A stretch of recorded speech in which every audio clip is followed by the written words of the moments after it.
Office सुटल्यावर घरी निघाले.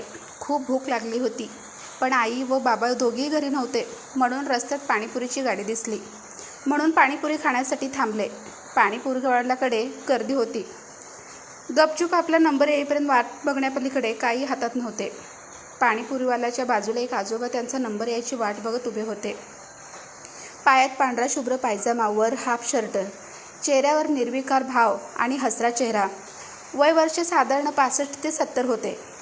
आजोबा मस्त पाणीपुरीच्या पिशवीत हात घालून एक एक कोरडी पुरी तोंडात कोंबत होते. माझा नंबर आला. पाणीपुरीवाल्यासमोर द्रोण हातात घेऊन उभा राहिलो व एकामागोमाग एक 5 पाणीपुरी खाल्ल्या. पोटातली आग जरा शांत झाली होती. आजोबांचा मात्र पुऱ्या खाण्याचा कार्यक्रम चालूच होता. पाणीपुरीवाला चांगलाच वैतागला होता. बाबूजी प्लेट देता हूँ, बराबर से खाऊ ना. आजोबांनी नुसतेच गालातल्या गालात हसून पुऱ्या खाणे चालूच ठेवले. एक प्लेट पाणीपुरी खाऊन माझे तोंड खवळले होते, म्हणून अजून एक पाणीपुरीची प्लेट सुरू केली. आजोबा मात्र तल्लीन होऊन पिशवीतल्या पुऱ्या मटकावत होते. ओ आजोबा, नीट घेऊन खा की, मी बोललो. आजोबा हो नाही की चू नाही. वाटले काहीतरी गडबड आहे. माझी दुसरी प्लेट संपत आली.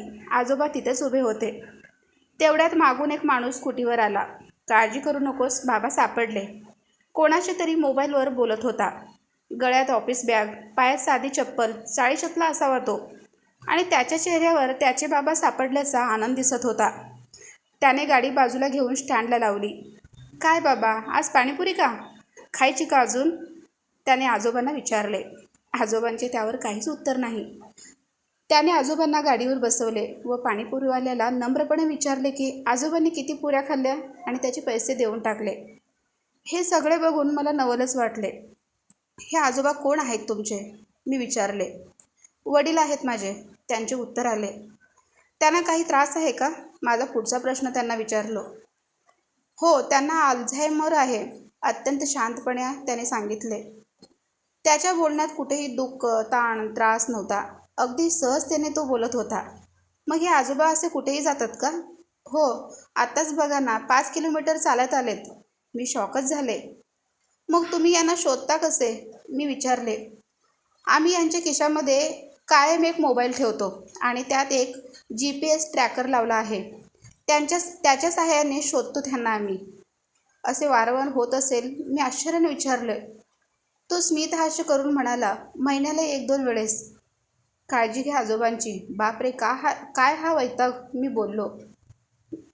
त्यावर तो गृहस्थ म्हणाला, बाबाही मी लहानपणी खेळायला गेलो की मला शोधून आणायचे. यात्रात हरवलो तर शोधायचे. त्यात काय एवढं? त्याने त्याच्या वडिलांना व्यवस्थित गाडीवर बसवले आणि निघून गेला. खूप काही शिकण्यासारखं होतं त्या माणसाकडून. इतका दुर्दम्य आजार वडिलांना असूनसुद्धा किती शांत होता तो. बिलकुल चिडचिड नाही की कुठल्याच प्रकारचा मनस्ताप नाही. उतार वयात आपल्या वडिलांना लहान बाळाप्रमाणे सांभाळणाऱ्या त्या माणसाला मनोमन सलाम ठोकून मी पुढे निघाले. खरंच आपल्यालाही जगता येईल का असे? आपल्या आईबाबासोबत